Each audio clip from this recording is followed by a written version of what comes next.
This special presentation of WEDU was produced in partnership with St. Petersburg College.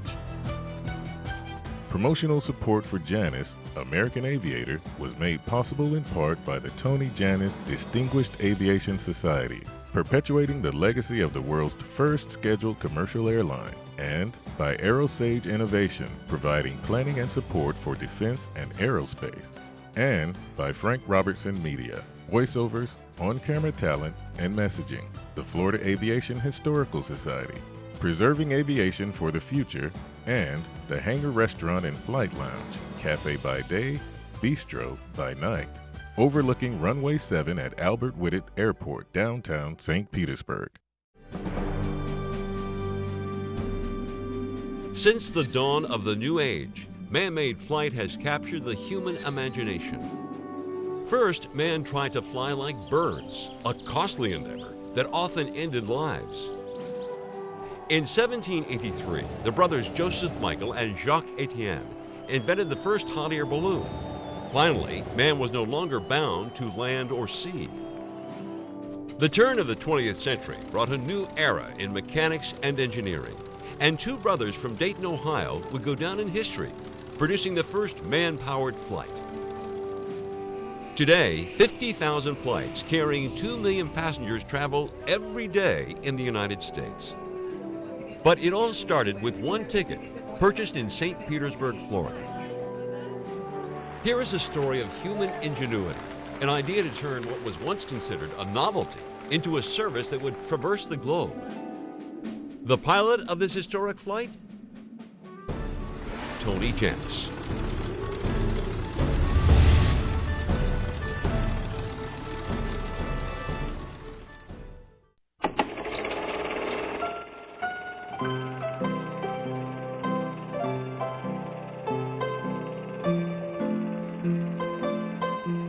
In the early 1900s, brave men and women with no knowledge of aviation began experimenting with flight. The newspapers often recognized them as either the latest record holder or the latest casualty. In the early 20th century, people were mesmerized by flying because it was a new science. It was something new. Most people had never seen an airplane. Every time an airplane went somewhere, people would riot. They'd go crazy. They'd be out there in hundreds. They'd run down the center of a town looking up into the sky, hollering, "Airplane, airplane." You know, who taught the pioneers how to fly? Nobody did. And I think that example of the pioneers not having an instructor and a dual control airplane to learn how to fly, they figured it out. To be an experimental pilot in the early 1900s, I think you had to have a tremendous sense of daring and be willing to take a lot of personal risk. I mean, sure, the rewards were great, and everybody loved the pilots back then, but I think you had to be willing to put your life at risk on a daily basis just to see if you could fly. But the rewards and recognition of being an early aviator tempted many. Americans fell in love with the idea of flying. It wasn't long before pilots and promoters began organizing exhibitions. Thousands would flock to the fields to watch and wonder. In the early 1900s, air shows were big business. An air show in St. Louis, for example, over a 3 or 4 day period could draw anywhere from 100 to 150,000 people. The town would actually set up a rail line carrying people from downtown out to the air show. People would pay a nominal fee, 20, 25 cents, maybe 50 cents. You might get 15, 20 aviators coming to town, and it was a wild weekend. Back in the early 1900s, there were the barnstormers. They were kind of the original folks that would go out and perform aerial demonstrations, flying a lot of low passes, a lot of acrobatics were performed back then. That still goes on today. 100 years later, air shows are still as popular as ever, drawing crowds by the thousands. MacDill Air Force Base in Tampa, Florida hosts an annual Air Fest.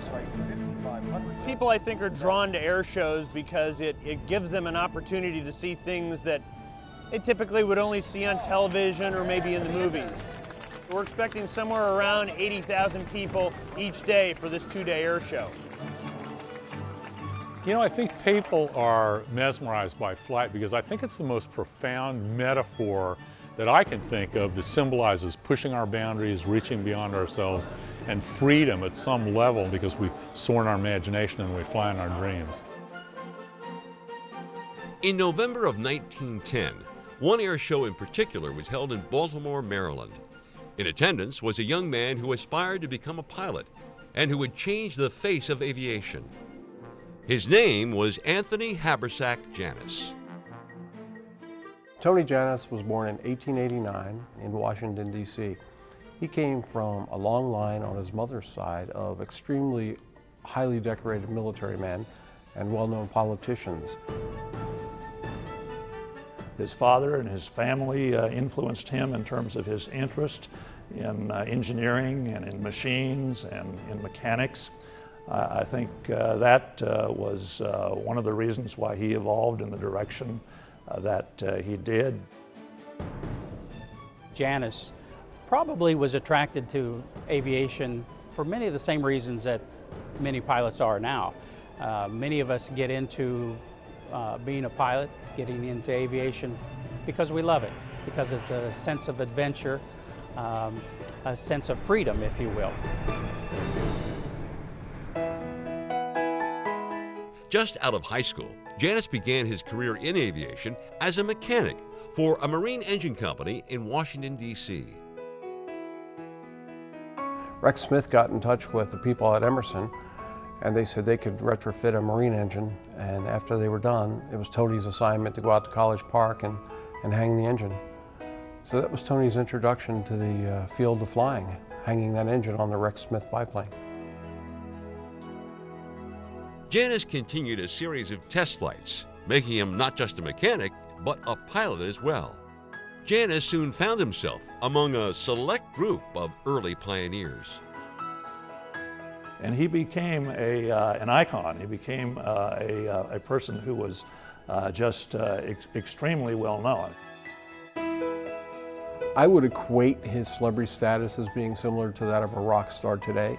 He was a very dynamic young man. He had a gift of gab. Everywhere he went, women followed him. Women just loved him. Early on, Jannus became known for his pioneering flights and for a few heroics as well. Well, when Tony Jannus was flying for Rex Smith, they went to Bristol, Virginia, and they were part of an air show. Tony was flying and he decided to land. And he chopped the ignition and he was ready to come in for a landing. And as he started to glide in, he noticed that several hundred people had accumulated on that part of the field.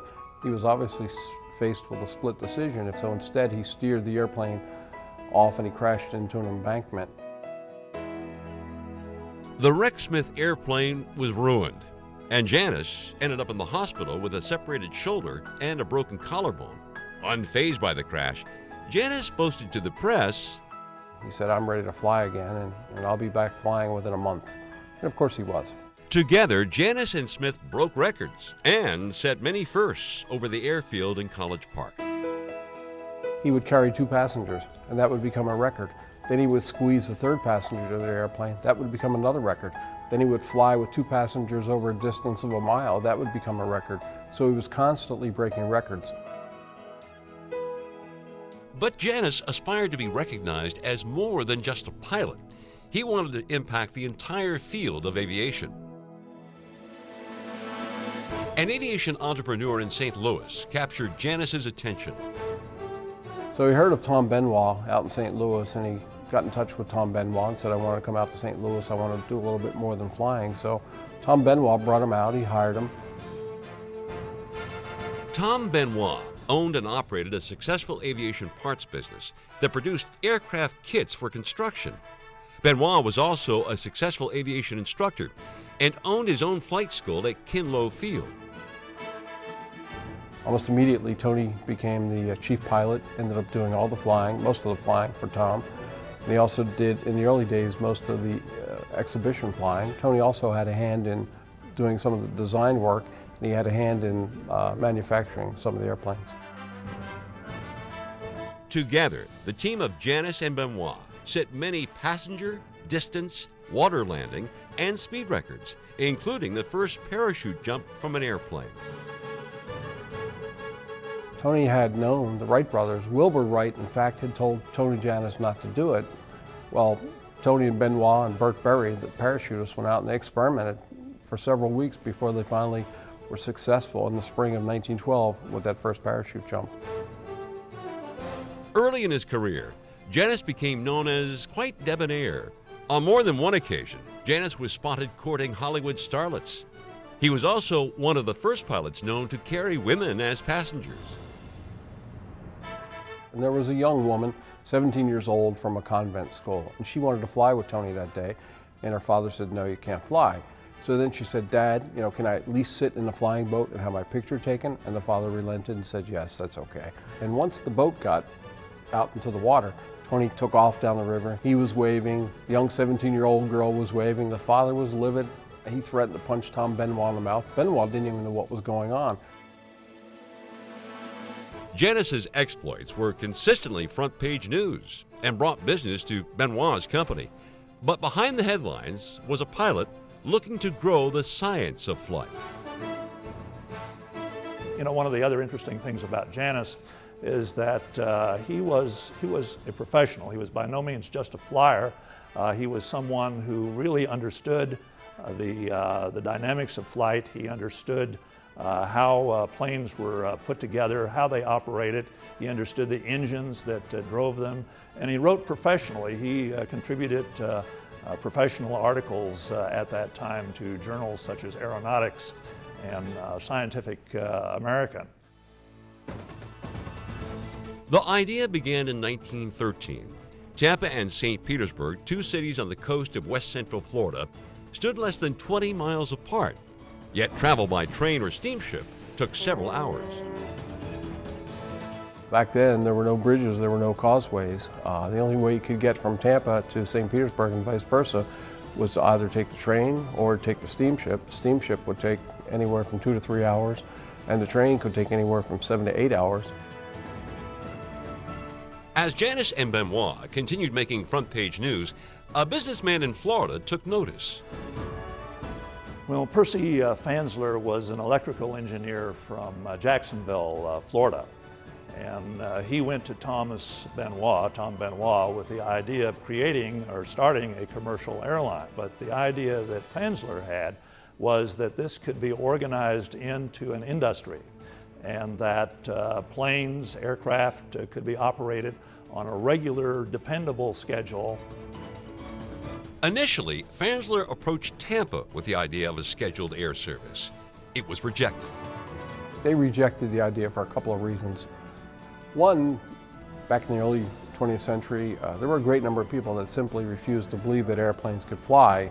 But I think more importantly, the city fathers and the politicians of Tampa had no more interest in making it easier for either visitors or business people to get from Tampa to St. Petersburg in a quick basis. They certainly did not want to lose visitors to St. Petersburg, and they did not want to lose business people. Turned down by Tampa, Fansler took the 64-mile train ride to St. Petersburg to make his pitch to city officials there. Noel Mitchell, who later became a mayor in St. Petersburg, and Noel Mitchell led an effort to put together a group of investors that included people ranging from George Gandy, who built the Gandy Bridge across the Tampa Bay, to Charles Roser, who was involved in the invention and the production of the Fig Newton cookie. And they all put together funds and helped to subsidize the launching of the world's first airline. The contract with the city of St. Petersburg was signed. Fansler, as general manager of the airline, set the price of a one-way ticket at $5 for the 22-minute trip. With everything in place, there was only one thing left to do: find the first passenger. A.C. File is my grandfather. He came here in 1896. He was one of the first residents here. My grandfather's involvement with Thomas Benoit and Tony Jannus was almost nil at the beginning. It was other city leaders who really wanted the plane to come to St. Petersburg. It was only when the bidding started to be the first passenger that grandfather really became involved. There was a great deal of fanfare. It was really a big deal. I have to remember that back in 1914, St. Petersburg was a pretty small little town. There was not much going on. Johnny Jones had his band here. They also raffled off the first ticket, and the first ticket went for $400 to the ex-mayor of St. Petersburg, Abraham File. So before the flight, there was a very spirited auction. At exactly 10 a.m. on January 1st, 1914, 3,000 people witnessed the Benoit flying boat number 43 slide down a boarded runway and into the calm waters of Tampa Bay. The first day of flight would have had to have occurred on a very clear day because the technology did not exist for a pilot at that time to be able to fly into a cloud. So the pilot would have had to have been seeing out the window, no clouds, no weather, extremely clear. 200 feet into the harbor, the throttle was open and the aircraft took to the sky. Jannus at the helm and A.C. File, the former mayor of St. Petersburg, in the passenger seat. The first scheduled air service was underway. They were airborne. The sprockets on like a bicycle chain came off the propeller. So they had to land in the middle of Tampa Bay. And grandfather helped Tony Jannus put the chain back on, and off they flew, but my grandfather's hands were filthy by the time they got to Tampa. He literally had a runway from his takeoff point to his destination. And I mean, how safe could you be? It'd be like flying in an airliner from Miami to Los Angeles and having a runway all the way. Across the bay, 3,000 people lined the Hillsborough River in downtown Tampa, eagerly awaiting the arrival of Jannus and his first passenger. The St. Petersburg-Tampa Airboat Line would make $615 and log 134 miles of flying in its first day of operation. I think what the St. Petersburg-Tampa Airboat Line did on a very immediate basis, it served to help legitimize the airplane as a means of transport and not just as a curiosity and as a novelty. From one passenger to 10 billion, from a short flight across the bay to trips around the world. The impact of the first scheduled airline opened up all sorts of trade, commerce, activities of all sorts that would have never been possible in any other mode of transportation. After 90 days, the St. Petersburg-Tampa Airboat Line completed the obligations of its contract with the city of St. Petersburg and discontinued its service. Initially, their first goal was not to make money. They hoped to do other things. Again, Percival Fansler hoped to start airlines in several other cities, expand throughout the Northeast, hub and spoke, carry people all over the United States. And he was very, very foresighted and really hoped to develop the airline business years before anybody else had thought about it. After Jannus and Benoit left St. Petersburg, the once close-knit team parted ways. I think there was a little animosity there. Tony Jannus, Roger Jannus, and J.D. Smith wanted to start their own company. They wanted to design their own airplanes, and they wanted to build their own airplanes. From 1914 to 1915, the Jannus brothers operated airboat lines in Cedar Point, Ohio, and San Diego, California. Tony Jannus, after Jannus Brothers, went on to work for Glenn Curtiss. Tony Jannus went to Russia. Curtiss was selling several hundred airplanes to the Russians for World War I. Tony Jannus was a test pilot. In 1916, Tony crashed into the Black Sea along with 3 Russian aviators, and his body was never found. Jannus, the man who helped launch one of the largest industries in the world, was gone. His legacy appeared lost until he was recognized 50 years later by an American president. And I'm glad to come here to take part in the 50th anniversary of a flight from Tampa to St. Petersburg. But because of Tony Jannus, because of others like him, This country is #1 in aviation, not only in this country but around the world.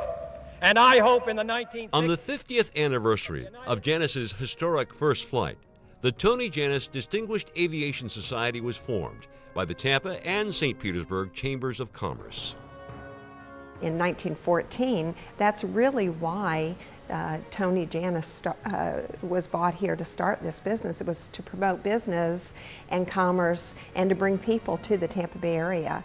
And so in honor of that event, the Tony Jannus Distinguished Aviation Society was formed to continue that legacy throughout history. Each year, the Society recognizes outstanding contributors to the growth and improvement of commercial aviation. When you look at the Tony Jannus Distinguished Aviation Society Award recipients, it truly is a who's who of the aviation industry in all facets. To be a Tony Jannus recipient makes me extremely proud. As you look at the group from the beginning, it is a very key group of aviators and people who've influenced the industry. In addition, the Society awards $15,000 in scholarship funds to students who are passionate about pursuing a career in air transportation.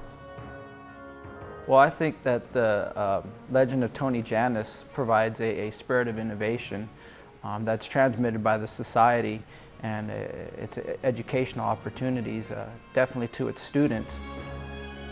Through the display of Benoit flying boat replicas, educational opportunities, and community programs, the Society works to enlighten the public on Jannus's legacy.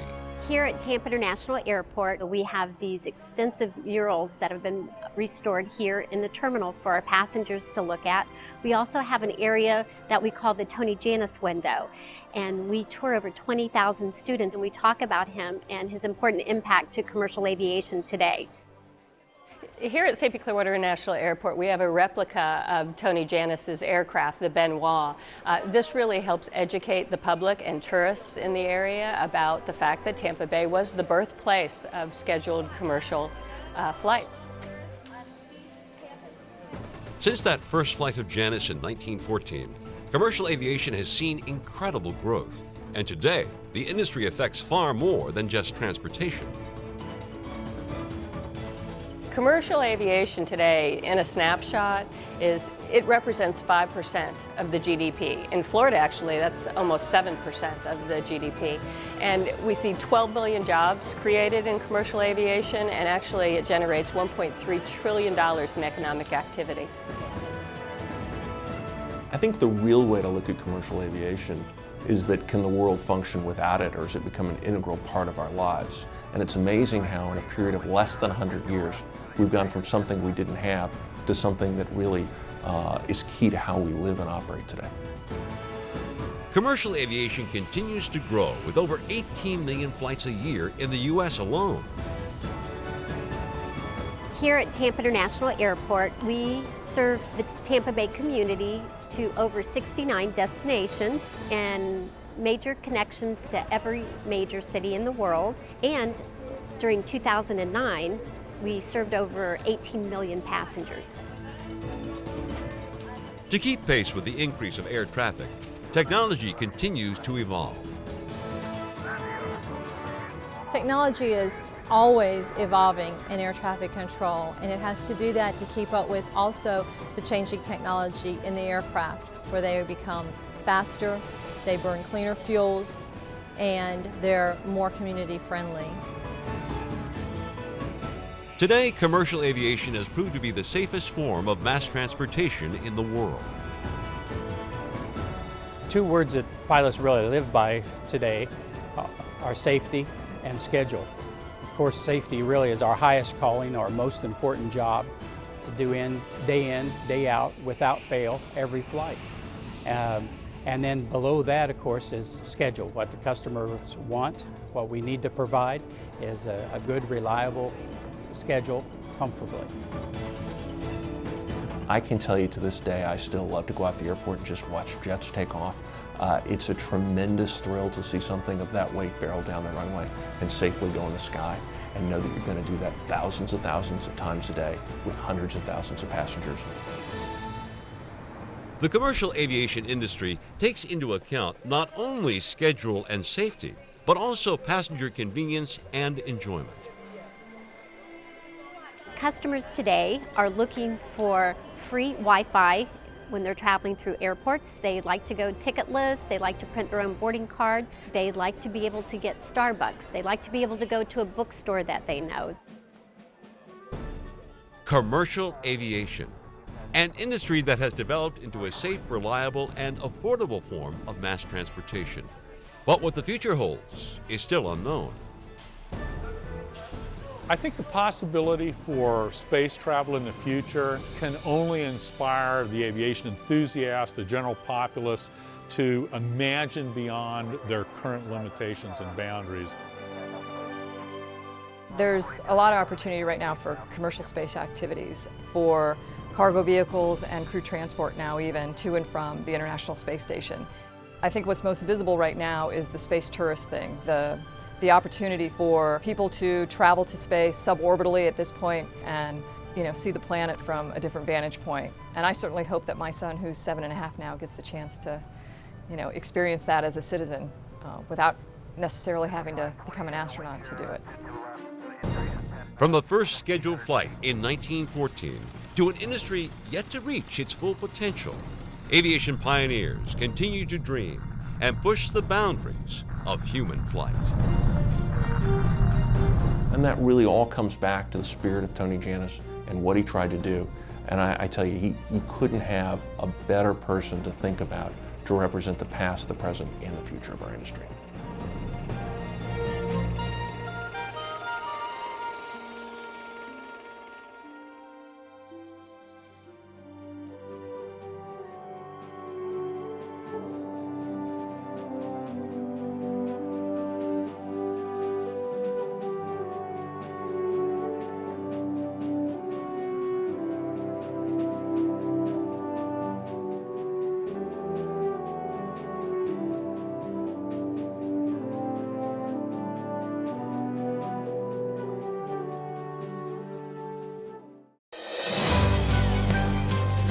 This special presentation of WEDU was produced in partnership with St. Petersburg College. Promotional support for Jannus, American Aviator, was made possible in part by the Tony Jannus Distinguished Aviation Society, perpetuating the legacy of the world's first scheduled commercial airline, and by AeroSage Innovation, providing planning and support for defense and aerospace, and by Frank Robertson Media, voiceovers, on-camera talent, and messaging, the Florida Aviation Historical Society, Preserving Aviation for the Future, and the Hangar Restaurant and Flight Lounge, Cafe by Day, Bistro by Night, overlooking Runway 7 at Albert Whitted Airport, downtown St. Petersburg.